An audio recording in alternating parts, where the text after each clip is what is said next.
नमस्कार दोस्तों, स्वागत है अपने YouTube channel Atul online tuition में। मैं अतुल मौर्य। आज हम इस वीडियो में NCERT के क्लास 10th के एक्सरसाइज 2.2 पर बात करेंगे। ये पॉलिनोमियल का लेक्चर नंबर 2 है। अगर आपने लेक्चर नंबर फर्स्ट नहीं देखा है, जो एक्सरसाइज 2.1 का है, आप उसे हमारे चैनल पर विजिट करके प्लेलिस्ट में आप देख सकते हो। तो आपने अगर इससे पहले वो नहीं देखा हो तो उसे आप देख लो, ताकि ये भी और आसानी से जो है समझ में आएगा। तो चलिए आज हम बात करेंगे। पहले हम समझ लेते हैं कि ये क्या कह रहा है, हमें क्वेश्चन में क्या फाइंड करना है। तो यहाँ पर बोला है कि find the zeros of the following quadratic polynomial. हमें फाइंड करना है क्या, क्वाड्रेटिक पॉलिनोमियल का जीरोज। क्या फाइंड करना है, क्वाड्रेटिक पॉलिनोमियल का हमें जीरोज जो है फाइंड करना है। एंड वेरीफाई दे, और हमें वेरीफाई करना है relationship between zeros and coefficient. Zeros and coefficient का रिलेशनशिप भी हमें फाइंड करना है। तो इसके लिए सबसे पहले हमें जो है इस क्वाड्रेटिक पॉलिनोमियल को फैक्टराइज करना पड़ेगा। फैक्टराइज करके उसका शून्यक जो आएगा, शून्यक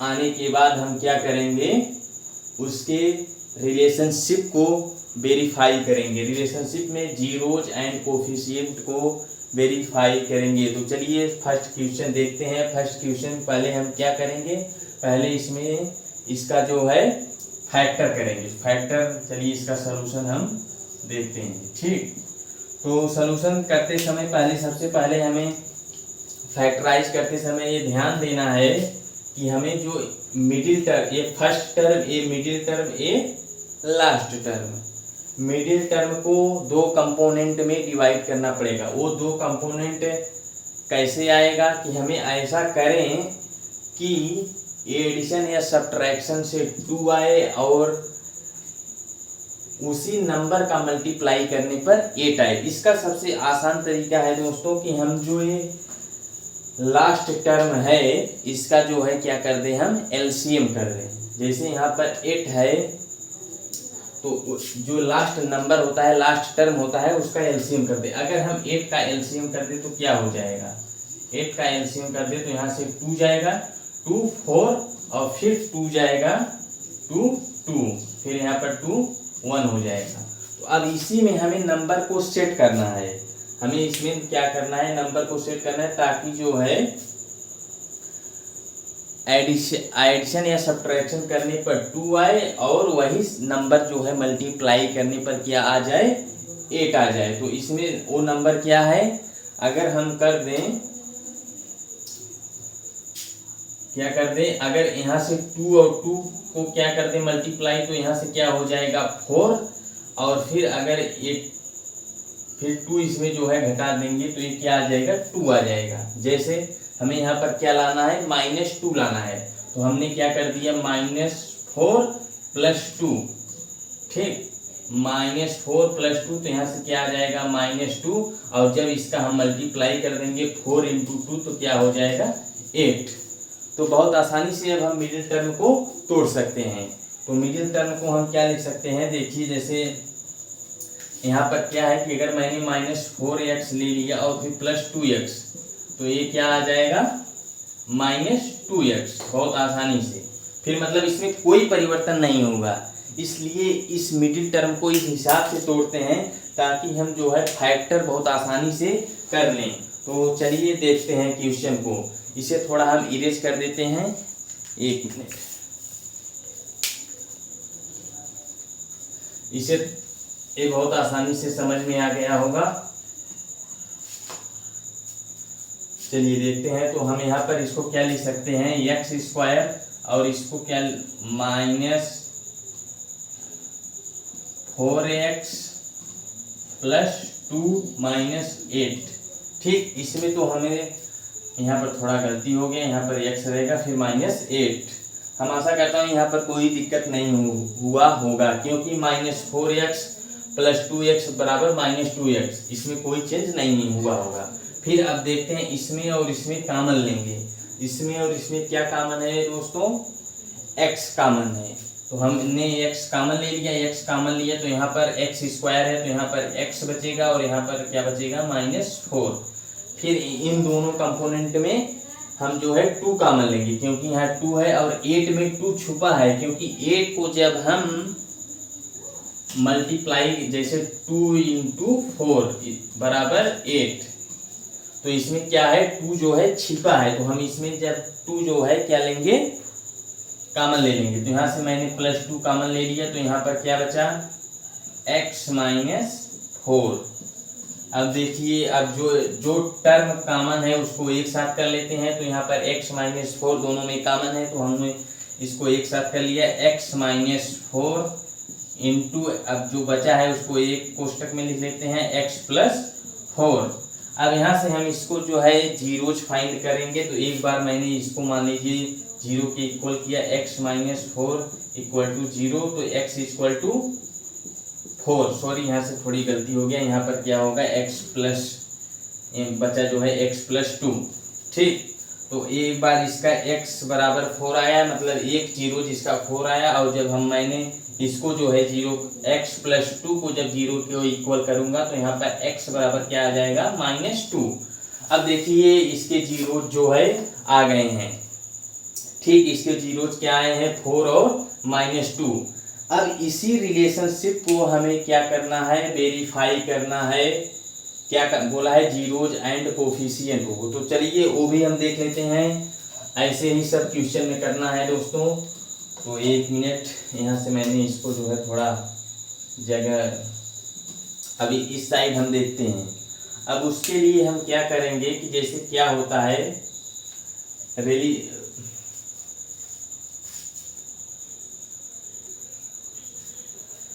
चलिए दोस्तों, जैसा कि हम जानते हैं कि सम ऑफ जीरोज क्या होता है कि मतलब दोनों को हमने इसके जो जीरोज हैं दोनों को ऐड कर देंगे तो ये क्या हो जाएगा -b/a। पहले हम थोड़ा सा बेसिक बात जान लेते हैं पॉलिनोमियल में किसी भी इक्वेशन से।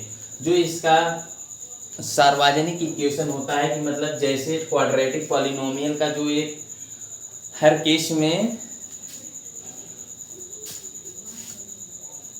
जैसा कि हम जानते हैं सार्वजनिक इक्वेशन क्या होता है ax² + bx + c। इसके जैसे मतलब यह एक सार्वजनिक इक्वेशन है क्वाड्रेटिक पॉलिनोमियल का। तो हम यहाँ से जैसे अगर इस इक्वेशन को हम इससे कंपैरिजन कराएं तो यहाँ पर क्या हो जाएगा, पहले थोड़ा समझ लीजिए। तो यहाँ पर क्या हो जाएगा x² और यहाँ क्या दिया गया है -2x -8। यहाँ पर जो है a बराबर यहाँ पर कुछ नहीं है तो हम 1 मान सकते हैं। यहाँ पर b बराबर -2 है और c बराबर क्या है -8। तो यहाँ से हमने कंपैरिजन करने पर क्या आया, a बराबर 1 आया, b बराबर क्या आया -2 आया और c बराबर क्या आ गया -8।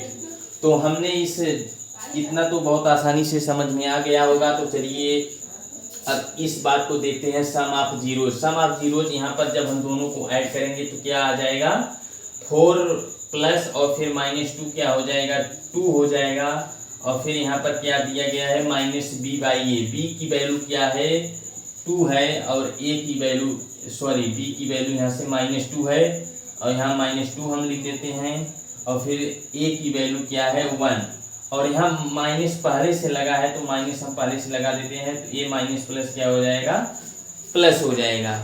तो यहाँ से क्या आ गया 2 = 2। तो मतलब ये वेरीफाई हो गया कि इसके जो सम ऑफ जीरोज हैं ये वेरीफाई होता है 2 = 2। तो चलिए अब हमें इसका कोफिशिएंट वेरीफाई करना है। चलिए देखते हैं, अब अगला जो है कोफिशिएंट वेरीफाई करते हैं। ठीक, तो कोफिशिएंट वेरीफाई करने का रिलेशन क्या होता है, ये तो यहाँ से आ गया 2 और ये हो गया, इसे थोड़ा ब्लैक से लिख देते हैं -2/1 बराबर 2 = 2। अब इस प्रोडक्ट ऑफ जीरोज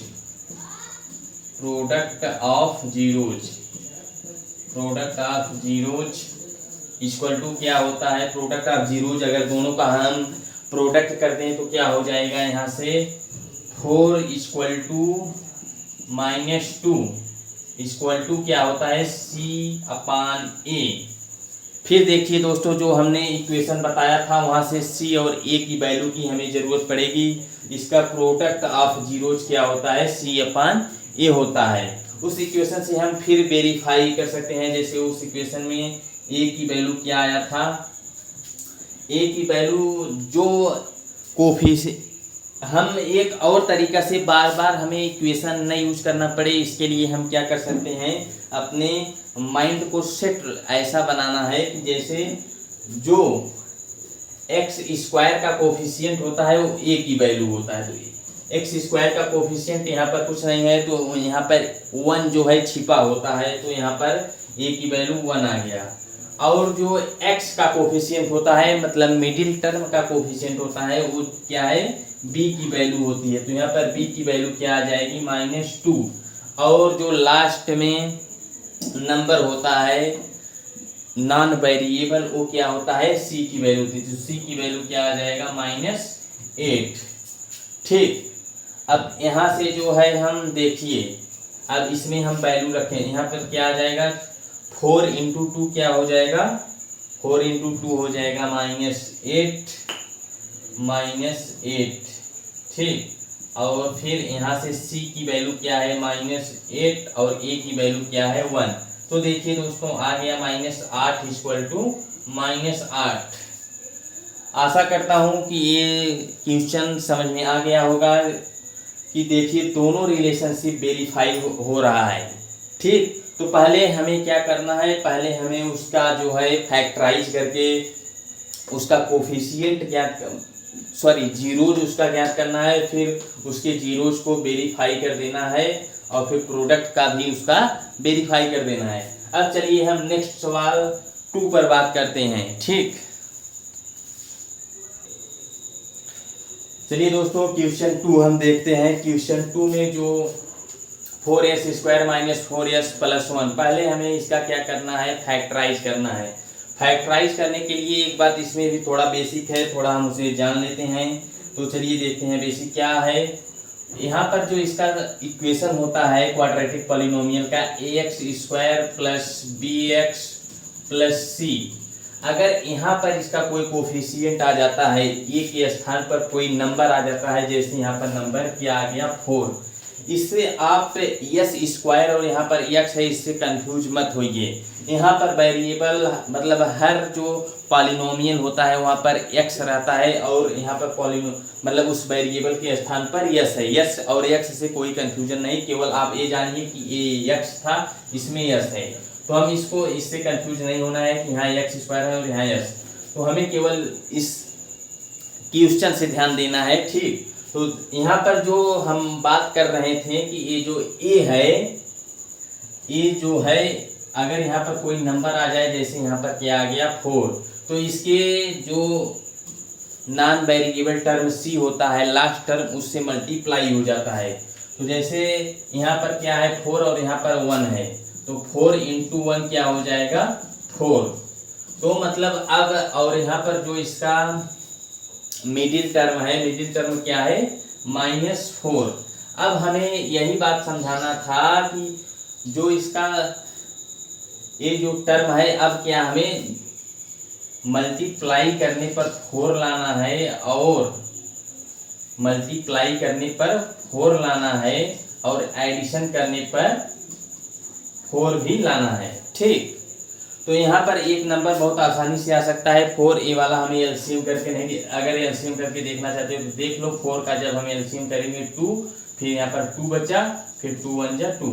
इन दोनों को अगर हम मल्टीप्लाई कर दें तो 4 हो जाएगा और इन दोनों को अगर हम ऐड कर दें तो क्या हो जाएगा 4 हो जाएगा।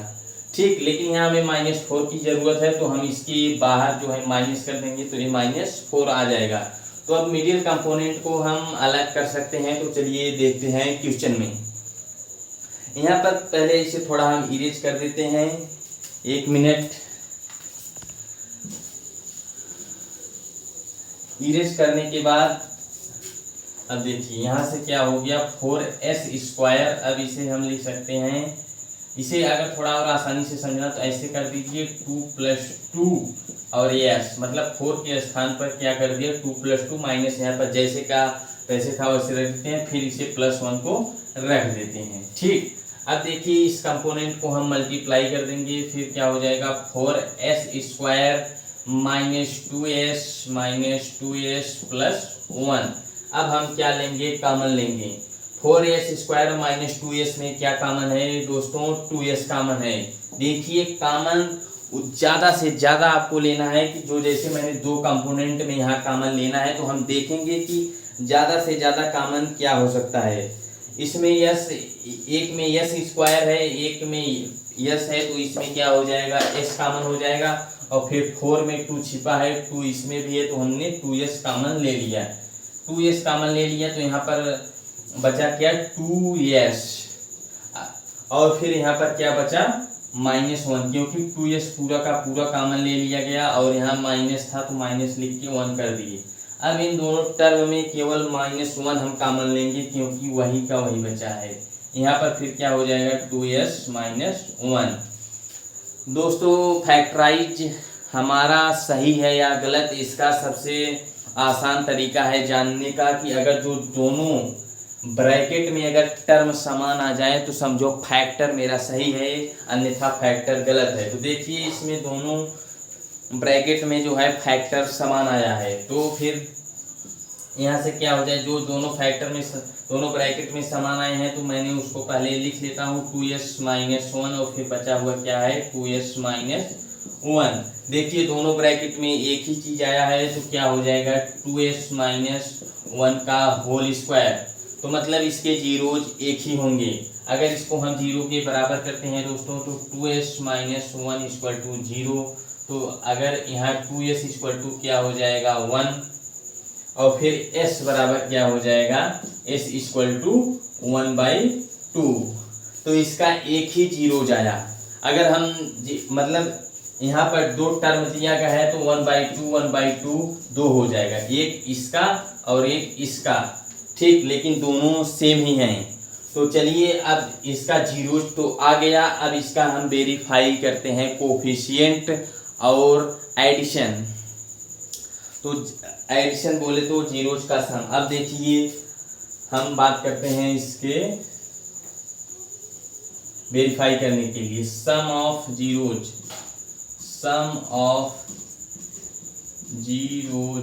इक्वल टू यहाँ पर 1/2 + 1/2 इक्वल टू क्या होता है -b/a। यहाँ पर b की वैल्यू हमने बताया था कि जो मिडिल टर्म होता है उसका जो कोफिशिएंट होता है वो b की वैल्यू होता है। तो यहाँ पर b की वैल्यू क्या हो जाएगी -4।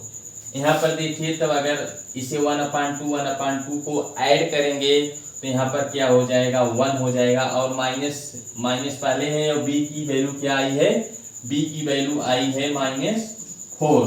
देखिए हमने बताया था तो जो मिडिल टर्म है मतलब जो s का कोफिशिएंट है वो b की वैल्यू होता है, और a की वैल्यू यहाँ पर क्या है 4 है, और c की वैल्यू यहाँ पर +1 है। ठीक, तो अब यहाँ पर b की वैल्यू क्या रखने पर -4। ठीक, ये देखिए कि माइनस है, फिर यहाँ पर a की वैल्यू क्या है, a की वैल्यू 4 है। ये माइनस कट कर प्लस हो जाएगा, तो 1 = 4/4, ये कैंसिल होकर 1 = 1। ये दोस्तों वेरीफाई हो गया। अब हम इसके प्रोडक्ट को वेरीफाई करते हैं। तो प्रोडक्ट ऑफ जीरोज, सेकंड ये फर्स्ट केस था, इसमें सेकंड क्या देखेंगे, प्रोडक्ट ऑफ जीरोज। ठीक, प्रोडक्ट ऑफ जीरोज में क्या हो जाएगा 1/2 × 1/2। प्रोडक्ट ऑफ जीरोज क्या होता है c/a होता है। ये दोस्तों आपको याद रखना चाहिए कि सम ऑफ जीरोज होता है -b/a, और सम ऑफ जीरोज क्या होता है c/a। जब यहाँ से इन दोनों का मल्टीप्लाई होगा तो 1 का 1 में मल्टीप्लाई 1 और 2 का 2 में मल्टीप्लाई 4। और c की वैल्यू क्या है, c की वैल्यू हमने यहाँ लिखा है, c की वैल्यू 1 है और a की वैल्यू क्या है 4। तो दोस्तों ये भी डायरेक्टली जो है वेरीफाई हो गया। तो अब हम चलते हैं नेक्स्ट क्वेश्चन पर। ठीक है, नेक्स्ट क्वेश्चन क्या है, एक मिनट। तो क्वेश्चन नंबर 3 दोस्तों देखिए, पहले इसको हमें थोड़ा सिस्टमेटिक लिखना पड़ेगा क्योंकि जो x का कोफिशिएंट है वो लास्ट टर्म है, तो x की कोफिशिएंट को हमें मिडिल में लाना है। और हमेशा ये ध्यान देना कि जो नॉन वेरिएबल होता है, जैसे नॉन वेरिएबल यहाँ पर 3 है तो वो हमेशा लास्ट में रहता है। पहले इसको थोड़ा सिस्टमेटिक ढंग से लिखेंगे तो यहाँ पर क्या हो जाएगा, 6x² ऐसे रहेगा और फिर -7x पहले आ जाएगा, फिर क्या हो जाएगा -3। अब इसका हम क्या करेंगे, फैक्टराइज करेंगे। फैक्टराइज करने के लिए देखिए यहाँ पर 6 है तो इससे मल्टीप्लाई हो जाएगा, मैंने पहले भी क्वेश्चन में बता दिया गया है। तो यहाँ पर क्या हो जाएगा 6 × 3 मतलब ये हो जाएगा 18 और यहाँ पर क्या है 7। तो 7 है मतलब हमें एडिशन और सब्ट्रैक्शन करने पर -7 लाना है और मल्टीप्लाई करने पर 18 लाना है। तो इसका सबसे मैंने बेस्ट तरीका बताया है कि 18 का क्या कर दो एलसीएम। अगर हमने 18 का एलसीएम करेंगे तो यहाँ पर क्या हो जाएगा, पहले हम 2 से इसे जो है डिवाइड करते हैं, तो 2 से डिवाइड करते हैं तो 2 9 जा, फिर क्या हो जाएगा 3 3 जा, फिर 3 1 जा, तो इसका क्या आया 2 3 3। अब इसको हम देखते हैं कि कैसे 7 होगा। तो देखिए 1 मिनट, यहाँ पर देखिए हाँ 3 और 3 का मल्टीप्लाई करके क्या हो जाएगा 9 हो जाएगा। ठीक, 3 और 3 का मल्टीप्लाई करने पर 9 और फिर इसे 2 को हम माइनस कर दें तो क्या हो जाएगा 7, मतलब मिडिल वाला टर्म आ गया। और फिर यही और 9 और 2 को मल्टीप्लाई कर दे तो क्या आ जाएगा 18। आशा करता हूँ कि ये समझ में आ गया होगा कि हमें ये कैसे टर्म आया। ठीक है, तो इसे हम इरेज कर देते हैं। वो नंबर क्या क्या है केवल हमें यही ध्यान देना है। वो नंबर क्या है 9 और 2 है। तो देखिए हम इसको क्या लिख सकते हैं 6x² और इसे लिख सकते हैं -9 -2, क्योंकि 9 -2 हो जाएगा 7, फिर इसे x को हम लिख देते हैं, फिर ऐसे -3 कर देते हैं। फिर इसका हम क्या कर देते हैं मल्टीप्लाई, तो क्या हो जाएगा 6x² -9x + 2, क्योंकि माइनस इंटू माइनस क्या हो जाएगा प्लस, यहाँ पर हो जाएगा 2x - 3। अब देखिए यहाँ पर हम कॉमन जो है लेंगे, यहाँ पर 6x² और -9x में क्या कॉमन है, यहाँ पर है x भी कॉमन है और 3 भी कॉमन है, तो हम ले लेते हैं 3x कॉमन। तो यहाँ पर क्या बचा, देखिए एक बात और ध्यान देना है कि जो चीज़ हम कॉमन लेते हैं फिर उसमें वो डिवाइड करने पर जो बचता है उसे ब्रैकेट के अंदर लिख देते हैं। जैसे 6x² में हमने क्या कॉमन लिया 3x को कॉमन लिया, जब हम 3x से डिवाइड कर देंगे तो क्या हो जाएगा 3 जा 2 और फिर x, एक x कैंसिल हो जाएगा तो एक x बच जाएगा। तो यहाँ पर क्या बचा दोस्तों 2x, यहाँ पर 2x बचेगा। फिर इसमें हम जब डिवाइड करेंगे तो 3 जा 9 और फिर x से कैंसिल हो जाएगा तो 2x - 2 बचेगा। यहाँ पर देखिए 2x - 2 वही बचा है, तो इन दोनों में कुछ नहीं कॉमन है, तो हम डायरेक्ट केवल +1 ले लेते हैं कॉमन, +1 और फिर यहाँ पर 2x - 3। ये थोड़ा बेसिक बात है कि अगर 1 कहाँ है तो 1 इसमें सब में छिपा रहता है। जैसे अगर 3 में हम 1 का मल्टीप्लाई करें तो 3 ही रहेगा और 2x में भी 1 का मल्टीप्लाई करें तो 2x ही रहेगा, मतलब 1 छिपा रहता है, इसलिए 1 को हम कॉमन ले सकते हैं। चलिए आशा करता हूँ ये बात आप लोग पहले से ही जानते होंगे, लेकिन कुछ बच्चों को अगर कन्फ्यूजन रहता है तो इसलिए हमने ये ट्रिक को बता दिया। चलिए अब नेक्स्ट बात करते हैं, इसे हम इरेज कर देते हैं। तो यहाँ पर क्या हो जाएगा, देखिए फिर दोनों ब्रैकेट में सेम आया है तो क्या हो जाएगा, दोनों ब्रैकेट को फिर हम ले लेते हैं 2x - 3 और फिर 3x + 1। अब इसको हम डायरेक्ट जब 0 के इक्वल करेंगे तो क्या हो जाएगा 2x = 3 और x = क्या हो जाएगा 3/2 और यहाँ से 3x = क्या हो जाएगा -1, क्योंकि +1 है, जब उस साइड जाएगा मतलब इक्वल के जब साइड जाते हैं दूसरे साइड तो उसका चिन्ह जो है मतलब चेंज हो जाता है। अगर प्लस है तो माइनस, माइनस है तो प्लस, तो यहाँ से इधर प्लस था उधर गया क्या हो गया माइनस, फिर x = क्या हो जाएगा -1/3, मतलब इसके जीरोज क्या आ गए, इसके जीरोज आ गए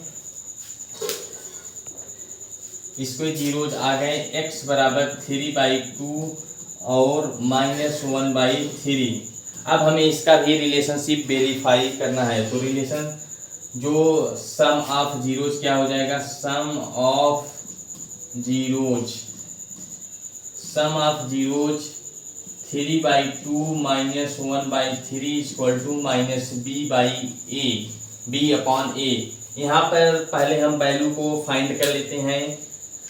यहाँ पर जो है a क्या हो जाएगा 6, क्योंकि जो हमने बताया था x² का जो कोफिशिएंट होता है वो a की वैल्यू होता है और b की वैल्यू जो x का कोफिशिएंट यहाँ पर क्या है -7, और c का जो मतलब नॉन वेरिएबल टर्म होता है। नॉन वेरिएबल टर्म बोले तो c बराबर -3 यहाँ पर है।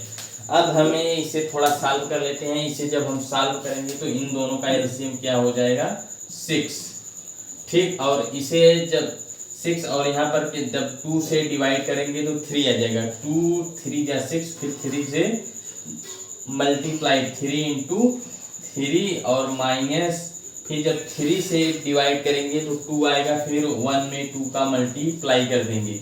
फिर यहाँ पर b की वैल्यू क्या है, b की वैल्यू -7 है, माइनस पहले से है तो -7 हमने कर दिया। a की वैल्यू क्या है 6, ये देखिए आ गया। अब इसको हम सॉल्व करेंगे तो क्या आएगा, 3 3 जा 9 -2/6। यहाँ पर क्या आ गया, माइनस कैंसिल 7/6। यहाँ से भी 7/6 = 7/6। ये भी वेरीफाई हो गया। अब बहुत ही देखिए इजी था, थोड़ा इसमें जो है कैलकुलेशन था। तो चलिए अब हम दूसरा वेरीफाई करते हैं। ये स्क्रीनशॉट ले लीजिए आप। फिर हम अब क्या वेरीफाई करेंगे, product of zeros. Product of zeros जब इसका हम प्रोडक्ट करेंगे तो यहाँ से क्या हो जाएगा, 3/2 × -1/3 इक्वल टू क्या होता है c/a। यहाँ पर हम इसको जब मल्टीप्लाई करेंगे तो क्या हो जाएगा, 3 -1 मल्टीप्लाई होगा -3। और यहाँ से एक बहुत आसान तरीका यह है कि देखिए जब मल्टीप्लाई हो, जब हम मल्टीप्लाई करते हैं तो यहाँ से यहाँ डायरेक्ट कैंसिल भी कर सकते हैं। यहाँ से क्या आ जाएगा -1/2 और c की वैल्यू यहाँ पर क्या है -3 और a की वैल्यू क्या है, a की वैल्यू है 6।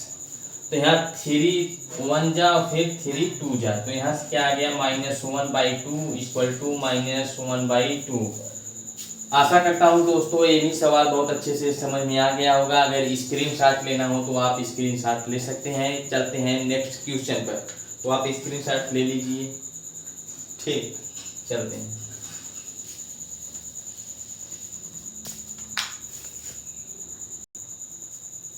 चलिए क्वेश्चन नंबर 4 पर हम बात करते हैं। अगर आपको क्वेश्चन आ रहा हो, अपने मन से कुछ सॉल्व करने का हो, तो आप वीडियो को स्किप करके आगे देख सकते हैं।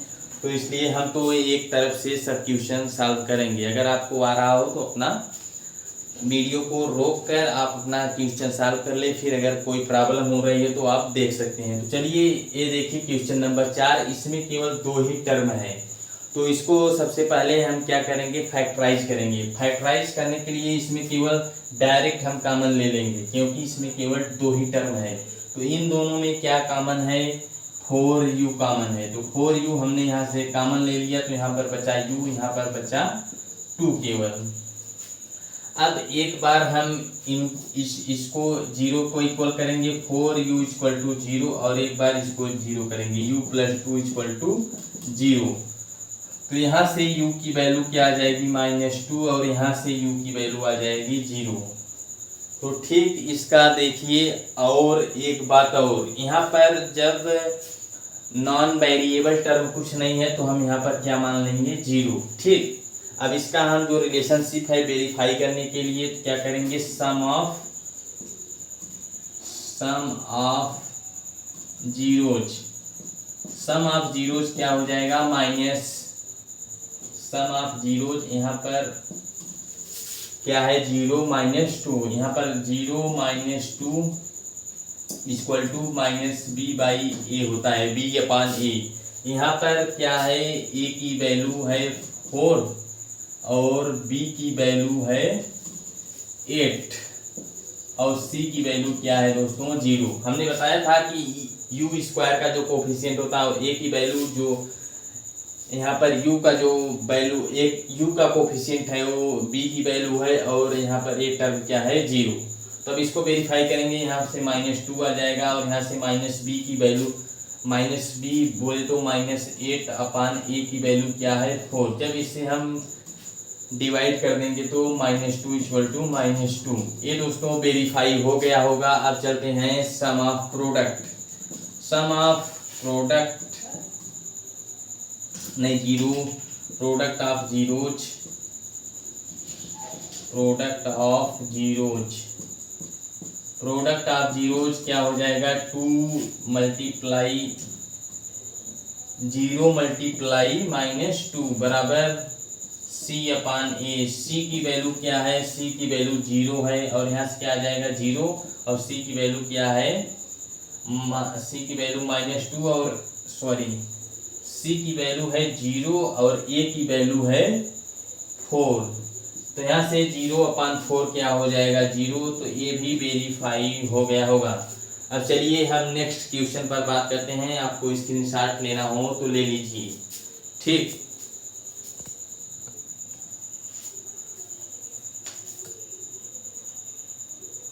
अब चलिए दोस्तों क्वेश्चन नंबर 4 जो है, इसमें वेरिएबल क्या है, t है, t² - 15।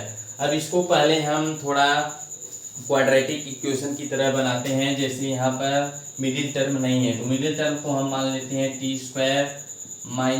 0t - 15। ठीक, तो हमने यहाँ पर 0 और t में जब मल्टीप्लाई होगा तो 0 हो जाएगा, फिर वही हो जाएगा। तो इससे थोड़ा हमें आसानी रहेगी।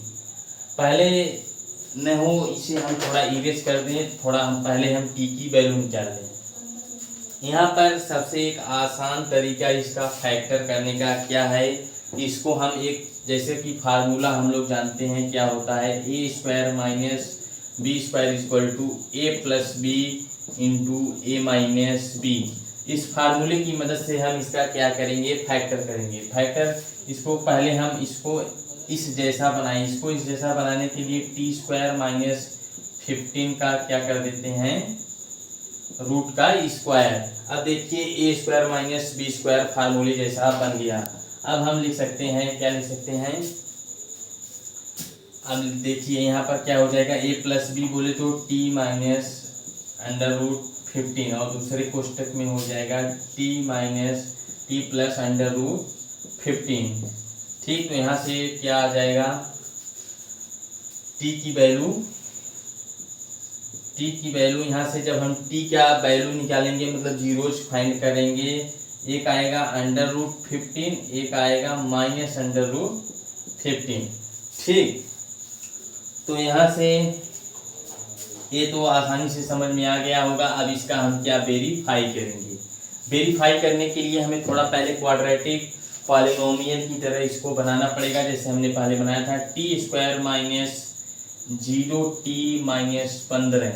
ठीक, तो यहाँ से a की वैल्यू क्या आ जाएगी 1 आ जाएगी, b की वैल्यू 0 आ जाएगी और c की वैल्यू क्या आ जाएगी -15। अब इसका जो सम ऑफ जीरोज होता है, सम ऑफ जीरोज वेरीफाई करने के लिए सम ऑफ जीरोज इक्वल टू क्या हो जाएगा, इक्वल टू -√15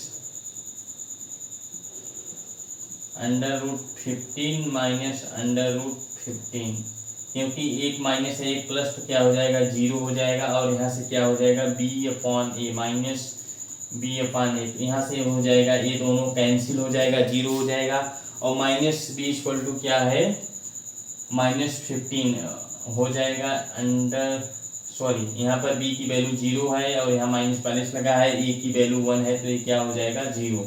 ये क्या हो गया, रिलेशनशिप वेरीफाई हो गया।